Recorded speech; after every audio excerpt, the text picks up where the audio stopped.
Ladies, if you buy a gift for your best friend for Valentine's Day, here is the perfect gift. You can find it at Cracker Barrel.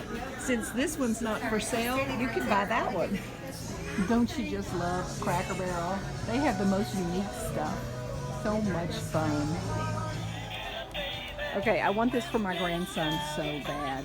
Is that not the cutest?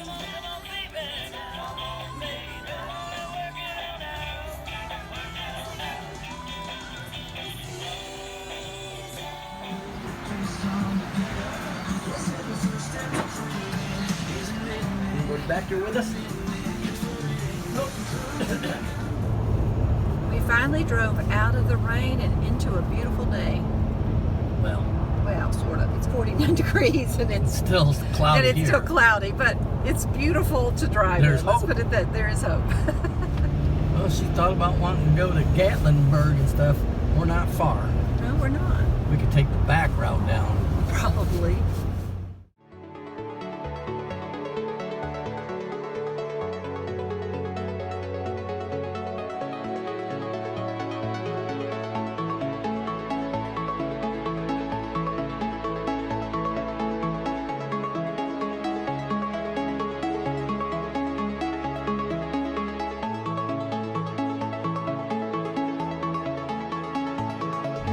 Your destination is on the left.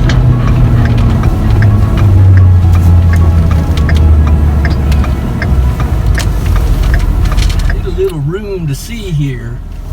Absolutely gorgeous. Oops, I better go help Phil get in here.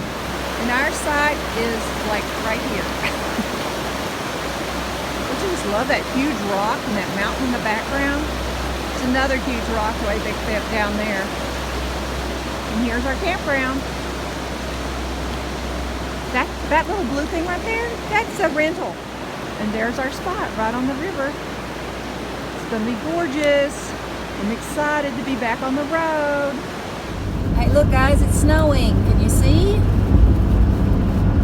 Outside Irwin, Tennessee, in the foothills of the Smokies. Sorry for the spots. It's snowing and raining. But I wanted you to see that mountain up there that has the snow at the top.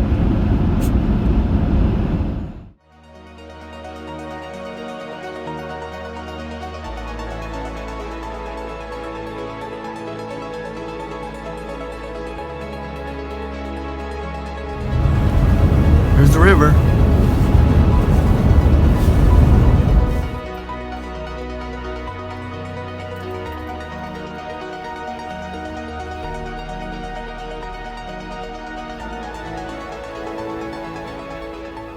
Hey guys, I thought I'd make us a dump soup today. It's very cold outside and this could not be easier. In a 6-quart, you would just take all of these cans and you would just dump them in, liquid and all, no issues. With 3-quart, I have to half them all, which is no big deal. I usually keep like a little Ziploc bag and a thing that I can just dump the rest in, and then I'll make the soup again sometime this week. As cold as it is, it might even be tomorrow. Pretty quickly. I'm going to start with the corn. You can just use canned corn. I happen to not have any canned corn, but I had this frozen corn left over from when we did burrito bowls, so I'm going to put that in there.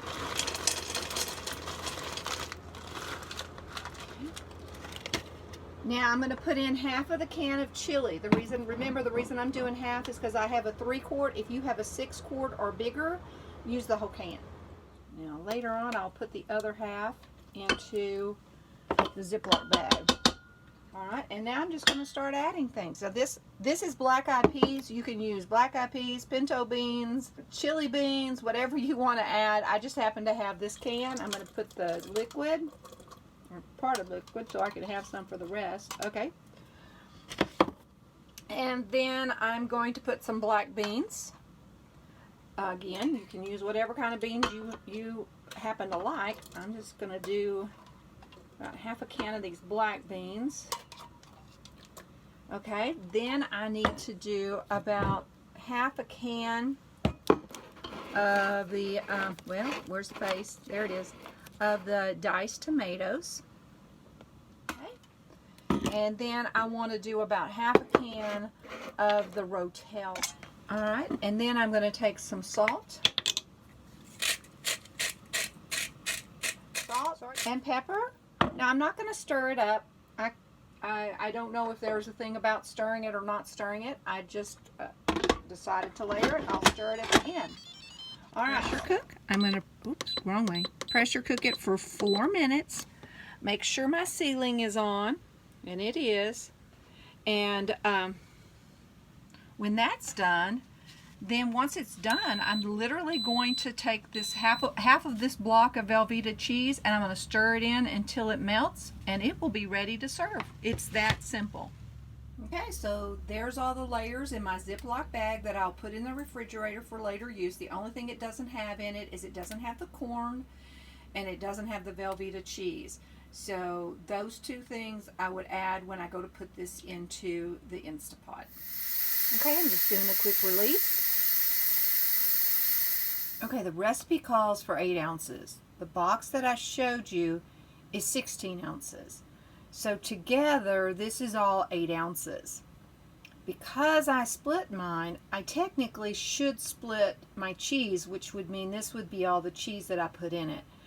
I'm going to do that. I'm just going to put this amount of cheese in it and look at it, and if I don't think it's enough, then I'm going to start adding a little bit more cheese from over here. So I'll let you know, and I'll let you see. So this is what it looks like when I took the lid off. Looks yummy already, but now I'm going to add some cheese and let that melt. By the way, I've just kept the Instant Pot on low. Okay, the cheese is melted, and that's just, you know, that's just the half that it, the fourth of the 16-ounce block that it called for. I think that's going to be cheesy enough. Just remember though, if you like yours really cheesy, there's nothing that says you can't add more of the Velveeta cheese in yours. So now all that's left to do is to serve it up. Oh, I did want to show you one more thing. This is one of my favorite cornbread mixes. Delicious. And you find it in the baked good aisle, and you find it with the other cornbread mixes. Now, if you don't like a sweet cornbread, you won't like this. But if you're like me and you like a sweet cornbread that's almost like a cake, oh, this is so good. It's good.